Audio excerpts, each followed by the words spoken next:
Malaika mlinzi wangu, unilinde katika hatari zote za roho na za mwili. Amina. Ndugu katika Kristo, tunafahamu kwamba Yesu Kristo ndiye mfalme wa mbinguni na duniani.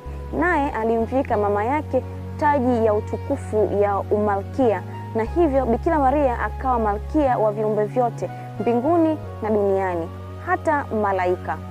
Leo tunapoadhimisha kumbukumbu ya malaika walinzi, ikiwa ni siku ya pili ya mwezi huu wa Rozari, tumuombe Mama Bikira Maria, malkia wa malaika, ili kwa sala zake na ulinzi wa malaika hawa tujaliwe amani ulimwenguni, kwani Yesu Kristo ndiye mfalme wa amani.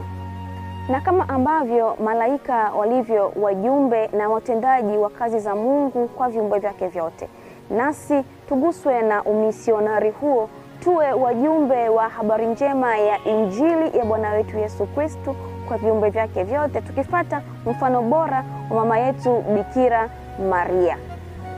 Bikira Maria, malkia wa malaika, utuombee. Nikukumbushe, Oktoba tunasali Rozari. Na mimi ni Sister Grace Hashim Teresia Po.